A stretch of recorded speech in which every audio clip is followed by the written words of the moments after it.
নতুন একটা ভিডিওয়ে তোমাদের সকলকে স্বাগত। আজ মেকআপের কাজ থাকায় আজকে আর অফিস যাইনি। ঘুম থেকে উঠে ঘরের কাজগুলো মিটিয়ে নিচ্ছি।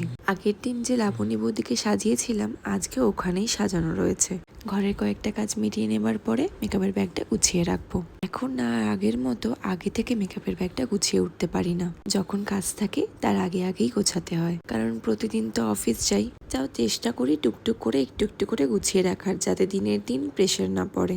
কারণ যারা এই প্রফেশনে আছো তারা খুব ভালো করে জানো মেকআপ ব্রাশেস ক্লিন করা, কি আছে না আছে দেখে রাখা, ক্লায়েন্টের কি দরকার না দরকার সেগুলো জেনে নেওয়া, এরকম অনেক টুকিটাকি কাজ থাকে। আজকে লাঞ্চে এগুলোই ছিল। এখন আমি রেডি হয়ে চলে যাচ্ছি বৌদির বাড়ি। আর আজকে বৌদি একদম লেট করেনি, একদম টাইমে আমায় ফোন করে নিয়েছিল আর আমিও চলে গিয়েছিলাম।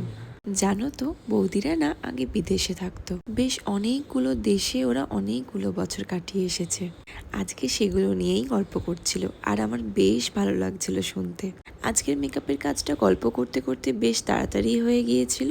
আর তারপর সন্ধ্যাবেলা একটু বেরিয়ে পড়েছিলাম মোমোর দোকানে। এই দোকানটা তোমরা অনেকেই জানো, একটা ফাস্ট ফুডের দোকান। খাবারের টেস্ট বেশ ভালো, মাঝে মাঝে আমরা এখান থেকে খেয়ে থাকি। চলো আজকের মতো টাটা।